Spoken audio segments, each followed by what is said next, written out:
Монголын компаниуд урт хугацаанд тогтвортой өсөж чаддаггүй нэг шалтгаан нь бизнесийн ноу-хау буюу туршлага, арга барил алдагдaltaй холбоотой гэж бизнес эрхлэгчид үзэж байна. Олон жилийн турш бүрдүүлсэн мэдлэг, систем нь ажилтнууд тусдаа компани байгуулан гарах үед шууд өрсөлдөөн болж бизнесийн тогтвортой байдалд эрсдэл үүсгдэг байна. Бизнес эрхлэгчид эхний жилүүдэд зээлээ төлж баг багаар хэрэглэгчээ бүрдүүлэн үйл ажиллагаагаа тогтворжуулахын тулд олон жил зарцуулдаг. Гэвч яг жигдэрч эхлэх үед хамт ажиллаж байсан хүмүүс тусдаа компани байгуулж харилцагч болон зах зээлийг нь хуваа авч эхэлдэг байна. Одоо байнга л болчихлоо л да. Одоо нэг том худалдааны төвд ингээл нэг гоо сайхны бараа бүтээгдэхүүн зардаг компани орлоход хажуулт нь 9 8 9 барьж идэг ч юм уу тий. Тэгээ нөгөө одоо талбайгаа түрээслүүлдэг аж ахуйн нэгжүүл тэр байгууллагууд дампуур нуу яа нуу хамаа байхгүй одоо тэгээд явж идэг. Тэгээ тэрэн дээр нөгөө манай бизнес эрхлэгчнэр өөрсдөө ерөнхийдөө бол жоохон хоорондоо нөгөө биенийг одоо илүү одоо юу гэдэг энэ манай дайсан энэс болж би дампуурч ийн гэж бодхоос илүүтэйгээр хамтрагч ажиллавал гэж ерөнхийдөө миний байр суурь нэг тиймэрхүү байдаг. Тэгээ хоорондоо хамтарч ажиллаад за ангил цөмөрөө дампуур шүү. Цөмөрөө ингийн үйл ажиллагаагаа өөр болгоё. Танахын гिचх энд бол манайх байгаа шүү. Тэгээ манайх ч аюу жижиг зах зээлтэй шүү дээ.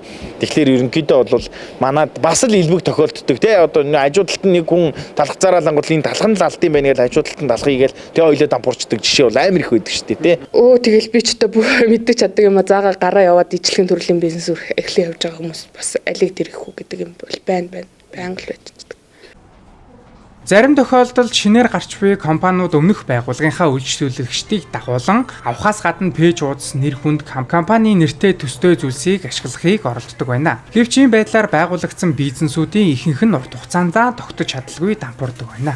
Мөн нэг бизнес ашигтай ажиллаж эхлэхэд ижил төрлийн үйлчилгээ бүтээгдэхүүнтэй газрууд богино хугацаанд олноор нэмэгддэг үзэгдэл түгээмэл байгааг хэлж байна. Үүний улмаас зах зээлийн багтаамжаас давсан нийлүүлэлт бий болж үн хит унах эрсдэл үүсдэг байна. Тэгвэл уг асуудлыг өнөөдөр мөрдөж буй хууль дүрмээр хэрхэн шийдэж болохыг хуульч Пүрэвсүрэнгээс тодрууллаа.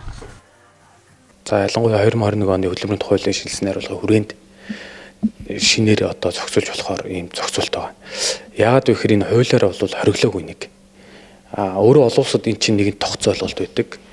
Ялангуяа нөгөө зах зээлийн шудраг өрсөлдөөний асуудал, бизнесийн нууцлалын асуудал, ноу-хауны хүрээнд бол ийм хориглолсон зохицуултууд байгаад байдаг. Гэхдээ тогтсон нэг хэд хэдэн дүрм гэх юм уу те байдаг л да үйлчлдэг. За жишээлбэл хөдөлмөрийн хуулиар бол тухайлсан журмыг бол ажилтан ажиллуулагч нар хийж болж байгаа. Тэр журмууд нь өөрөө хөдөлмөрийн дотоод журам болон хөдөлмөрийн хуультай л нийцсэн баг.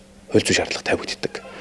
Энэ ноу-хау буюу ижил төсөөтэй бизнесийн байгууллагад ажиллахгүй эсвэл өөрөө байгуулж өрсөлдөхгүй байх тохиолдол өөрөө ихэнх одоо энэ бизнес хэвшилтээр бол нууцын тухай хуулиудаар бол нууцын тухай журмаараа бол зохицуулж байна.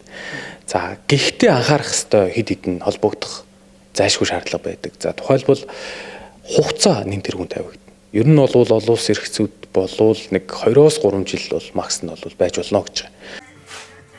Хэдийгээр тодорхой хэмжээний өрсөлдөөн нь хэрэглэгчийн хувьд чанар сайжирч үн бодиттой болох давуу талтай ч хэд олон ижил бизнес нэг зах зээлд төвлөрөх нь бүх оролцогчдод эрсдэл дагуулдаг байна. Бизнес эрхлэгчдийн зүгээс зах зээлийн багтаамж санхүүгийн тооцоолол менежментийн ойлголтгүйгээр ашигтай бизнес гэх мэдээллийг даган хөрөнгө оруулалт хийхэд санхүүгийн хувьд өөрийгөө болон бусдыг санхүүгийн эрсдэлд учруулж болохыг ч анхааруулсан юм а.